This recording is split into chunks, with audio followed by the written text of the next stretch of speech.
Hola, seguimos aquí en Bogotá desde el World Business Forum. Nos acompaña en este momento Marcus Buckingham, experto en liderazgo basado en talentos y fortalezas. Marcus, welcome. Thank you. Marcus, the main theme of your talk here at the World Business Forum is living in a new working world. What are three key elements leaders should consider in this challenging context? Well, three things. If you think about what's happened after the pandemic, first of all, you've got a world in which every one of us wants to know what you stand for as a company. Our work used to be sort of separate. We were at home, all of our purpose and mission at home, and then we'd go to work, switch off our brains kind of, and then come home.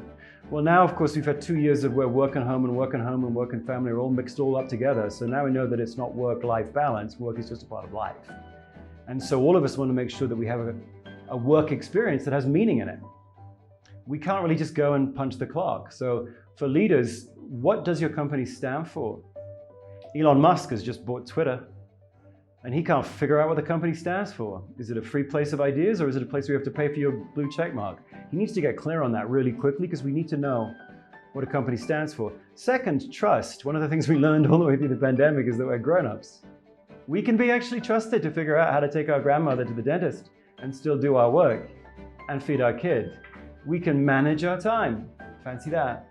We don't have to show up to the office or show up even to the factory or on site for 40 hours a week to prove that we're working. We can probably be productive. I mean, most companies had incredible productivity and profits in the last 2 years.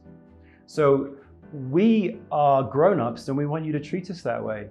And we're changed, us workers, we're changed. So you as a leader, anything you do to reduce the level of trust in the company is going to be a problem for us.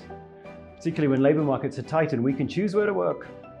So if you're telling people, for example, we're going to put surveillance software on your computer, 65% of people now have surveillance software on their computer to prove that they're working. Okay, that's a huge leadership error, huge, because it means you don't trust me. Okay. Third, we want work that gives us a chance to express ourselves. We can't be alienated at work. Yes, you, the company, the leader, can design boring jobs. If you want to, you could design loveless work. But after the pandemic, I'm not going to put up for that for very long. I want my work, not always, not every moment of every day, but I want my work to be, in some places, in some moments, an expression of me. My work can't be a stranger to me. So I want my work to be one of those places in which I get to express myself. Those are the three, and a leader, frankly, should make sure that the company's talent brand says that explicitly. Come work here, and we will be curious about you. We will see you. We will try to see you. So if leaders do those three things, what do you stand for? Do we bring more trust in than we take out? And do we try to see you at work? One of the things that people always struggled with all the way through the pandemic was burnout in nurses and doctors. And some of that was due to the overwhelm.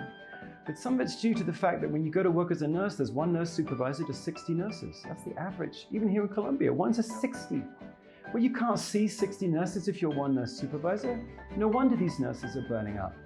We don't really talk about that. I don't know whether it was written about here in Colombia. It certainly wasn't written about in North America. But one of the reasons we burn up nurses is because they're not seen. They're not seen. So those are three things that every leader needs. If they want to meet employees with where they're at, you've got to hit those three things. Okay, Marcus. Okay. We're going to go with one more question, Marcus. Marcus, in your book, The One Thing You Need to Know, you mentioned that what leaders need is optimism and ego. It's quite easy to understand why they have to be optimistic. But what about ego? Why is ego important for a leader? Well, that's one of those questions that we should all dive into in sort of our first psychology class, right? Ego is a claiming of significance. And if you're a leader, you have got to believe that you have a right to pull people into a future that they're not in yet. You've got to believe that you have that, those broad shoulders to move people into a future. And if you don't, it is very difficult for me to do mouth to ego resuscitation and blow it into you. Ego gets to be I know ego gets a bad name, but ego is just a claiming of significance. You imagine if you were so egocentric that you felt that you were the point of everything. Okay, that would be terrible. That's egocentricity. That's making you the point.